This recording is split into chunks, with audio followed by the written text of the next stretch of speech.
Hello दोस्तों, मैं सौरभ आर्य mission सरकारी मोड़ में आपका स्वागत करता हूं। हम अपनी लास्ट क्लास में जो हमने अपनी पिछली क्लास में पढ़ा था पॉलिटी की, उसमें पढ़ा था हमने मौलिक अधिकार फंडामेंटल राइट्स के बारे में। तो इसमें हमने अपना पहला स्वतंत्रता का अधिकार कंप्लीट कर लिया था, जो था हमारा समानता या समता का अधिकार। दूसरा मौलिक अधिकार था हमारा स्वतंत्रता का अधिकार, राइट टू फ्रीडम, जिसमें हमारे आर्टिकल्स हैं आर्टिकल 19 से आर्टिकल 22 तक। तो जिसमें हमने अपने आर्टिकल 19 के बारे में अपनी पिछली क्लास में पढ़ा था, तो जिसकी लिंक मैं डिस्क्रिप्शन में दे दूंगा, आप वहां से देख सकते हैं। और हमारा जो समानता या समता का अधिकार था, उसके भी आप वहां से लिंक में देख सकते हैं वीडियो। तो अब देखते हैं हम अपना अगला आर्टिकल, आर्टिकल 20। तो आर्टिकल 20 में क्या दिया गया था? आर्टिकल 20 में दिया गया दोष सिद्धि के संबंध में संरक्षण। क्या था? दोष सिद्धि के संबंध में संरक्षण। तो इसमें हमारा 3 प्रकार का वर्णन किया गया था। कितने प्रकार का? 3 प्रकार का वर्णन किया गया था।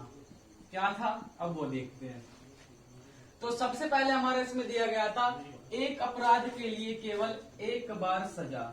अर्थात इसका मतलब था हमारा जो हम अपराध कर रहे हैं उसके लिए सिर्फ एक बार सजा दी जाएगी। अगर कानून हमारा अबजा कोई प्रावधान अलग हो जाता है तो हमारी सजा उसकी एक ही बार रहेगी। यानी कि जैसे कि हमारी उस समय पर 6 साल की सजा थी, तो अब भी 6 ही साल होगी, भले ही अबजा 8 साल की कर दी होगी। इसके लिए हम दूसरे जो हमारा वर्णन है उसको पढ़ेंगे, जिससे हमें वो अच्छे से क्लियर हो जाएगा।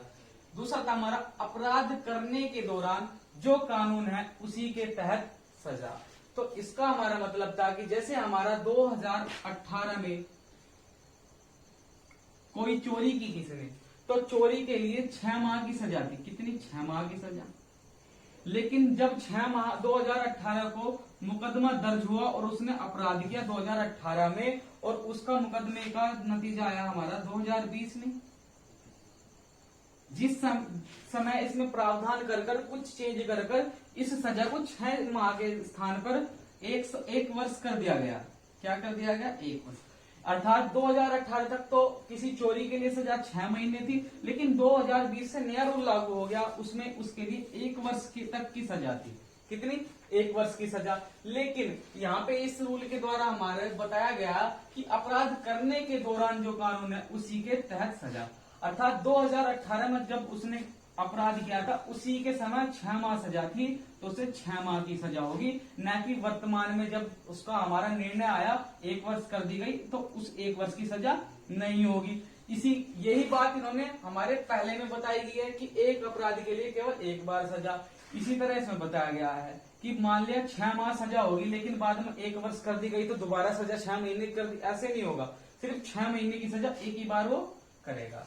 तो तीसरा आता है हमारा, इसमें तीसरा वर्णन आता है किसी भी व्यक्ति को स्वयं के विरुद्ध गवाही देने के लिए बाध्य नहीं कर सकते। तो ये तो आपका यहीं से क्लियर हो रहा है कि किसी भी व्यक्ति को स्वयं के विरुद्ध गवाही देने के लिए किसी भी तरह से बाध्य नहीं किया जा सकता, कोई भी जोर जबरदस्ती नहीं की जा सकती।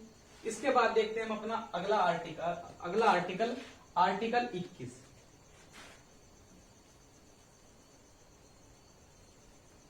कौन सा आर्टिकल है? आर्टिकल 21 है। तो हमारे आर्टिकल 21 में क्या कहा गया? आर्टिकल 21 में कहा गया प्राण एवं दैहिक स्वतंत्रता। क्या? प्राण एवं दैहिक स्वतंत्रता।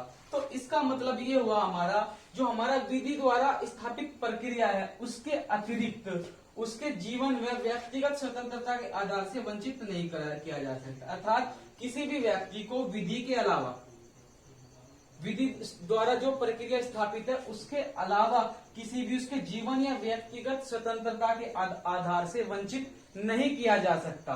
उसको स्वतंत्रता प्राप्त है, लेकिन विधि द्वारा स्थापित प्रक्रिया के अतिरिक्त। क्या? इसके अतिरिक्त उसे जीवन जीने की और व्यक्तिगत स्वतंत्रता की छूट है, उसे उससे वंचित नहीं किया जा सकता। इसके बाद हमारा आर्टिकल 21 में ही 21 क्या जोड़ा गया? क्या जोड़ा गया? 21 क्या जोड़ा गया? तो इसके अंदर हमारा बताया गया जो 6 है, 6 वर्ष, तो 6 वर्ष से ऊपर और 14 वर्ष के अंदर, तो 6 से 14 वर्ष की आयु के बच्चों के लिए निःशुल्क एवं अनिवार्य शिक्षा कर दी गई। यदि उनके माता पिता उन्हें शिक्षा देने के लायक भी नहीं है, मतलब इतनी उनकी फाइनेंशियल नहीं है मजबूत कि उन्हें शिक्षा प्रदान कर सके, तो उनको सरकार की साइड से 6 से 14 वर्ष के बच्चे हैं जो उन्हें निःशुल्क एवं अनिवार्य शिक्षा प्रदान कराई जाएगी। तो हमारा इसी तरह हमने आर्टिकल 19 पहली क्लास में देखा, आर्टिकल 20 हो गया हमारा। अब फिर इसके बाद हमारा आर्टिकल 21 और आर्टिकल 21 क्या है, तो हमारे 21 क्या तक हो गया। इसके बाद देखते हैं हम अपना अगला आर्टिकल, हमारा स्वतंत्रता के अधिकार, राइट टू फ्रीडम में जो है हमारा आर्टिकल 22, कुछ दशाओं में गिरफ्तारी और निरोध में संरक्षण। क्या, कुछ दिशाओं में गिरफ्तारी और निरोध में संरक्षण। तो इसमें हमारा बताया गया था, यदि किसी भी व्यक्ति को मनमाने ढंग से, यदि किसी व्यक्ति को मनमाने ढंग से हिरासत में ले लिया जाता है तो उसे 3 प्रकार की छूट दी गई। कितनी? 3 प्रकार की छूट दी गई, प्रदान की गई, छूट प्रदान की गई। तो कौन कौन सी छूट थी? ये तो हमें निजी लाइफ में, निजी जिंदगी में भी पता होना चाहिए और एग्जाम की दृष्टि से भी ये बहुत इंपॉर्टेंट है। तो पहली थी हमारी, ठीक क्या है, हिरासत में लेने का कारण बताना होगा। अर्थात जो हमारे गिरफ्तारी कर रहे हैं, हमें गिरफ्तार करने से पहले हमें किस वजह से गिरफ्तार किया जा रहा है उसका कारण बताना होगा। दूसरा था हमारा, दूसरी स्वतंत्रता थी इसमें, 24 घंटे के अंदर दंडाधिकारी के समक्ष पेशी। अर्थात 24 घंटे के अंदर जो हमारा क्षेत्र है, उस क्षेत्र के जो हमारा दंडाधिकारी है उसके समक्ष पेश करना होगा, ये अनिवार्य है। तीसरा, अपने पसंद के वकील को चुनने का अधिकार। क्या? अपने पसंद के वकील को चुनने का अधिकार या उससे सलाह करने का भी अधिकार हमें प्राप्त है। इसके बाद आता है हमारा निवारक निरोध विधि। क्या आता है? निवारक निरोध विधि। ये हमारा संबंधित है आर्टिकल 22 से ही, क्योंकि कुछ कंडीशंस में हमारा कुछ इन जो हमारे 3 अधिकार दिए गए थे इनमें कुछ फेरबदल कर दिया जाता है, जिससे हम निवारक निरोध विधि करते हैं। तो इसके अंदर हमारा क्या होता है, इसके अंतर्गत किसी भी व्यक्ति को अपराध करने से पूर्व, अर्थात किसी भी व्यक्ति को अपराध करने से पूर्व शक के आधार पर भी गिरफ्तार किया जा सकता है, लेकिन उसे दंड नहीं दे सकते, दंड नहीं दे सकते। तो किसमें परिवर्तित हो रहा है? इनमें तीनों में। तो सबसे पहले क्या था हमारा, पहले आर्टिकल 22 में हिरासत में लेने का कारण बताना होगा, लेकिन निवारक निरोध में ये हमारी कंडीशन चेंज होगी। क्या चेंज होगी कि हमारे उस व्यक्ति को शक के आधार पर गिरफ्तार किया जा रहा है, लेकिन उसे कारण भी हम नहीं बता सकते। और जो ये हमारे निवारक निरोध विधि लग रही है, ये किन कारणों से लग रही है? ये हमारी लगती है निवारक निरोध विधि राज्य व्यवस्था या देश की रक्षा के कारणों से। किससे? देश की रक्षा के कारणों से। अर्थात इनका काम वहां पे होता है, जैसे हमें पता लग रहा है कि कहीं पे आतंकवादी कार्यवाही चल रही है, तो किसी पे अगर हमें शक होगा तो हम उसे शक के आधार पर ही गिरफ्तार कर सकते हैं और उसे हिरासत में लेने का कारण भी नहीं बताना ये जरूरी नहीं है। तो इसमें हमारा दूसरा चेंज क्या हो जाता है, दूसरा चेंज आ जाता है हमारा 24 घंटे के अंदर दंडाधिकारी के समक्ष पेशी। लेकिन इसमें कंडीशन क्या रख दी, इसमें हम 24 घंटे के स्थान पर 3 महीने कर दिया। क्या? 3 महीने तक भी रख सकते हैं, लेकिन 3 महीने से अधिक नहीं रख सकते। 3 महीनों के अंदर फिर उसे दंडाधिकारी के समक्ष पेश करना होगा। लेकिन यहाँ पे क्या था, 24 घंटे। लेकिन अगर हमने इस शक के आधार पर गिरफ्तार कर रखा है तो हम उसे 3 महीने तक, क्या 3 महीने तक नजरबंद रख सकते हैं, उसे दंडाधिकारी के समक्ष पेश नहीं कर सकते। और इससे अधिक करना होगा तो सलाहकार बोर्ड से सलाह कर उनसे परमिशन लेनी होगी, अगर 3 महीने से अधिक भी उसे निरुद्ध रखना पड़ा।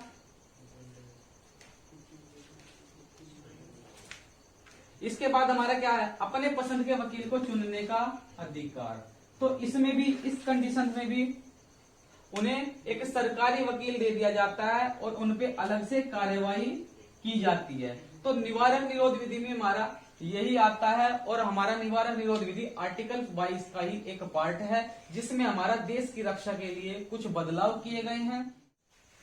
हम अपने मौलिक अधिकार फंडामेंटल राइट्स के बारे में पढ़ रहे थे, जिसमें हमने अपने पहले 2 मौलिक अधिकार, समानता का अधिकार, दूसरा स्वतंत्रता का अधिकार पढ़ा। इसके बाद आइए हम देखते हैं अपने तीसरे मौलिक अधिकार, शोषण के विरुद्ध अधिकार। मौलिक अधिकार था फंडामेंटल राइट्स। तो ये होता है हमारा राइट अगेंस्ट एक्सप्लॉइटेशन। क्या? Right against exploitation. तो इसमें हमारे आर्टिकल्स होते हैं आर्टिकल 23 व 24। क्या? आर्टिकल 23 व 24। तो इसमें हमारे सिर्फ 2 ही आर्टिकल है। कितने आर्टिकल्स हैं? 2 ही आर्टिकल्स है, जिसमें हमारा पहला आर्टिकल है आर्टिकल 23। तो जिसके बारे में हम पढ़ते हैं मानव के दुर्व्यापार और बलात्श्रम का प्रतिरोध। क्या? मानव के दुर्व्यापार और बलात्श्रम का प्रतिरोध। इसमें हमारा क्या दिया गया है, जो हमारे मानव है उनका दुर्व्यापार अर्थात मानव की बिक्री, अर्थात जो हमारा व्यक्तियों की बिक्री, खरीद बिक्री होती है, और दूसरा बलात्श्रम अर्थात बाल बच्चों द्वारा जबरदस्ती लिया गया श्रम या कार्य, उनके प्रतिरोध था अर्थात उनकी मनाही थी। अगर उनको किया जाता है तो वे दंडनीय है। इसमें हमारे मानव के व्यापार पर और बलात्श्रम पर रोक लगा दी गई थी। किसमें? आर्टिकल 23 में। अगर कोई जबरदस्ती ये कार्य करता है तो वो हमारा मौलिक अधिकार का हनन होगा, जिसपे हमारे कानूनी कार्यवाही की जाएगी। तो इसके बाद आता है हमारा आर्टिकल 24, बालकों के नियोजन का प्रतिरोध। क्या? बालकों के नियोजन का प्रतिरोध। तो इसमें हमारा दिया गया था कि 6 से 14 वर्ष तक के बच्चों के लिए पहले पढ़ा था, जो हमने दूसरे हमारे स्वतंत्रता के अधिकार में, तो उसमें पढ़ा था हमने 6 से 14 वर्ष की आयु के बच्चों के लिए निःशुल्क एवं अनिवार्य शिक्षा थी। तो इसमें हमारा बताया गया जो हमारे 14 वर्ष तक की आयु के बच्चे, कितने? 14 वर्ष की आयु के बच्चों से कम के तक आयु के बच्चों को किसी भी हमारे खतरनाक कार्य या फैक्ट्री में कार्य नहीं कराया जा सकता। क्या नहीं कराया जा सकता? किसी भी नियुक्त नहीं किया जा सकता किसी भी जोखिम भरे काम में, किसी भी जोखिम भरे कार्य में उन्हें नियुक्त नहीं किया जा सकता।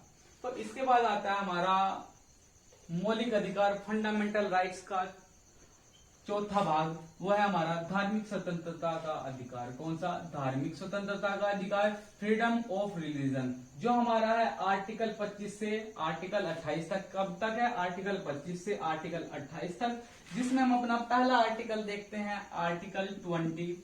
क्या देखते हैं? आर्टिकल 25। तो इसमें हमारा क्या दिया गया था? धर्म को मानने व प्रचार करने की स्वतंत्रता है। तो क्या दिया गया? हम अपने धर्म को, किसी भी धर्म को कोई भी व्यक्ति मान सकता है और उसका प्रचार कर सकता है। इस पे किसी प्रकार की रोक नहीं है, न ही कोई जबरदस्ती है। लेकिन इसमें एक छोटा सा अपवाद दे दिया गया है। यहाँ पे तो बोला गया था धर्म को मानने व प्रचार करने की स्वतंत्रता है पूर्ण रूप से, लेकिन अगर कोई व्यक्ति लालच देकर धर्म परिवर्तन कराता है तो वो गैर कानूनी है। क्या है? गैर कानूनी। तो लालच देकर कोई भी धर्म परिवर्तन नहीं करा सकता। इसके बाद आता है हमारा आर्टिकल 26, आर्टिकल 26, जिसमें हमारा बताया गया धार्मिक कार्यों के प्रबंधन की स्वतंत्रता। क्या? धार्मिक कार्यों के प्रबंधन की स्वतंत्रता, जिसमें हमारा बताया गया था अपने धर्म के लिए संस्था व पोषण करने की स्वतंत्रता दी गई थी। क्या मतलब है इसका? जो हमारा धर्म है उसका प्रचार प्रसार करने के लिए हम संस्थाओं का निर्माण कर सकते हैं और उसके पोषण के लिए उन संस्थाओं में दान आदि की व्यवस्था स्टार्ट कर सकते हैं। उसमें हमें छूट है, पूर्ण रूप से स्वतंत्रता है और ये हमारा एक मौलिक अधिकार है। इसके बाद आ जाता है हमारा आर्टिकल 27। क्या? आर्टिकल 27। तो इसमें हम पढ़ते हैं व्यक्ति को ऐसे कर देने की आवश्यकता नहीं जिनमें आय को धर्म कार्य में लगाया जाए। अर्थात क्या है? किसी भी व्यक्ति, जो भी, अगर कोई भी व्यक्ति किसी प्रकार का किसी संस्था को, धार्मिक संस्था को कोई भी दान देता है तो उस पर किसी भी प्रकार का कर नहीं लगाया जाएगा, उसे किसी तरह का टैक्स उस पर नहीं दिया जाएगा, उसको इस पर छूट मिल जाएगी। इसके बाद आता है हमारा आर्टिकल 28। क्या आता है? आर्टिकल 28, जिसमें हमारा बताया गया राज्य विधि द्वारा पोषित शिक्षा। क्या? राज्य विधि द्वारा पोषित शिक्षा। तो इसमें हमारा क्या बताया गया कि हमारा जो कोई भी व्यक्ति, कोई भी बच्चा किसी भी शैक्षिक संस्था में जाता है तो उसे किसी भी धार्मिक संस्थाओं में या धार्मिक अनुष्ठान में भाग लेने के लिए बाध्य नहीं कर सकते, उसकी इच्छा है करे ना करे। और दूसरा दिया गया हमारा किसी भी शैक्षणिक संस्थान में धार्मिक शिक्षा नहीं दी जाएगी। किसी भी शिक्षा संस्थान में धार्मिक शिक्षा नहीं दी जाएगी और किसी भी विद्यार्थी को धार्मिक अनुष्ठान में भाग लेने के लिए बाध्य नहीं किया जाएगा। तो यहाँ तक हमारे हो जाते हैं मौलिक अधिकार, फंडामेंटल राइट्स के 4 जो हमें अधिकार दिए गए हैं, जो हमारा पहला था समता अर्थात समानता का अधिकार, दूसरा था हमारा स्वतंत्रता का अधिकार, तीसरा था हमारा शोषण के विरुद्ध अधिकार, और चौथा मौलिक अधिकार था फंडामेंटल राइट्स था हमारा धार्मिक स्वतंत्रता का अधिकार। ये सब अधिकार हमारे कहां से लिए गए हैं? अमेरिका के संविधान से लिए गए हैं। तो इसके बाद हमने चार अपने भाग तो चार अधिकार तो हमने पढ़ लिए, तो हमारे दो अधिकार बच गए, पांचवा और छठा। टोटल हमारे मौलिक अधिकार 6। तो पांचवा है हमारा स्वतंत्र संस्कृति एवं शिक्षा संबंधित अधिकार। संस्कृति एवं शिक्षा संबंधित अधिकार, क्या? संस्कृति एवं शिक्षा संबंधित अधिकार, यह हमारा पांचवा मौलिक अधिकार है। और छठा है हमारा संवैधानिक उपचारों का अधिकार। क्या? संवैधानिक उपचारों का अधिकार जो है हमारा आर्टिकल 32 में, जिसे हमारे संविधान की हृदय एवं आत्मा कहा जाता है। तो हमारा पांचवा और छठा अधिकार मौलिक अधिकार है जो वो हम अपनी नेक्स्ट वीडियो में देखेंगे। किसमें? अपनी नेक्स्ट वीडियो मौलिक अधिकार फंडामेंटल राइट्स की नेक्स्ट वीडियो में देखेंगे।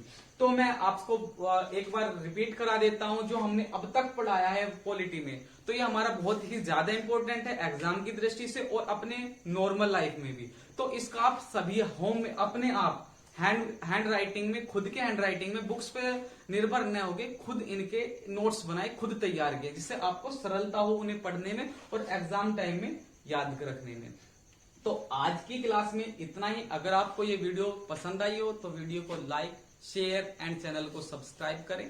Thank you very much.